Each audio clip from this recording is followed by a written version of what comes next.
Hai, Assalamualaikum. Hari ini dapur Ami bawakan kari kambing yang memang sedap ni kalau makan dengan nasi. Tengok kuah dia macam ni. Dengan nasi boleh, dengan roti, dengan capati, dengan roti jala pun sedap ni.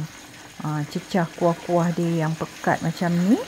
Tapi buatnya sangat mudah ya. Tak susah, siapa pun boleh buat. Hanya ikutilah resipi cara-cara saya tunjuk ni. Tak ada mustahil lah, siapa pun boleh buat. Tak susah mana pun. Okey, jom kita bersiap untuk masak. Kita beli kambing dalam 1 kilo ke 1,5 kilo. Panaskan minyak dalam setengah cawan. Masukkan 4 sekawan dan 2 biji bawang besar. Lepas tu kita tumis-tumis bawang besar ni. Sambil tu kita masukkan 2 inci halia dan 6 ulas bawang putih yang telah ditumbuk. Masukkan sebiji tomato yang telah dihiris-hiris macam ni. Kita tumis lagi semua bahan-bahan ni sampai dia agak kekuningan. Ni penting lah. Rasa nak sedap, pastikan bawang dan semua bahan-bahan ni dah kekuningan macam ni ya. Bila dah betul-betul kuning macam ni, barulah kita masukkan daging kambing. Daging kambing ni tak kisahlah kalau jenis yang ada tulang atau daging sahaja pun boleh. Tapi kalau petua nak kuah dia sedap, kita perlukan sedikit tulang dalam tu. Itu akan jadikan kuah kita sedap. Kita gaul-gaulkan semua. Kemudian kita kecilkan api, tutupkan sebentar supaya kuah daripada daging tu ada jus kan. Keluar jus dia sekejap lah ya. Bila dia dah lepaskan jus dia, kita masukkan daun pandan, 1 sudu serbuk kunyit, 3 sudu makan rempah kari daging, dan 1,5 sudu makan serbuk cili. Semua bahan-bahan ni kita masak sama dengan daging tu lah ya. Biar rempah ratus ni masak dengan jus daging itu sendiri.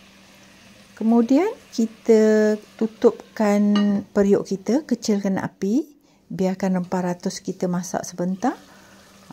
Lepas tu dalam 5 minit kita tengok rempah ratus kita dah cantik masak dia dengan jus daging itu sendiri ya.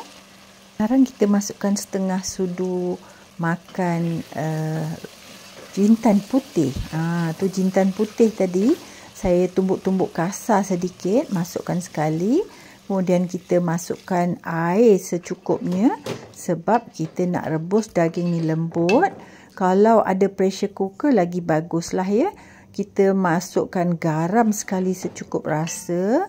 Kemudian bolehlah kita biarkan daging kita ini masak. Kecilkan api dan tutupkan periuk. Biarkanlah dimasak ya. Dalam 45 minit macam ni. Kalau tanpa pressure cooker lah ya. Daging kita dah hampir lembut macam ni. Kalau dalam pressure cooker rasanya dalam 30 minit dah siap.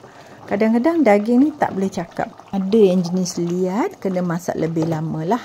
Okey, saya masukkan kentang dalam 2 biji yang dah potong ikut sukalah potong macam mana ya.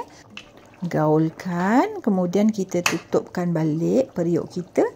Biarkan kentang ni pula lembut. Dalam 10 minit ke 15 minit kentang agaknya dah lembut. Kita tengok dahulu. Kita check lah ya kentang. Kalau dah cukup lembut, masukkan tomato. Dan bolehlah masukkan daun ketumbar yang kita dah hiris-hiris lah ya. Daun ketumbar ni akan bagi dia rasa yang lebih enak. Lebih wangi untuk kari daging kita ini. Gaulkan, rasalah garam masin dia ikut selera masing-masing. Dah siap kari kambing yang sangat-sangat sedap, sangat mudah nak masak. Puan-puan kena cuba. Assalamualaikum.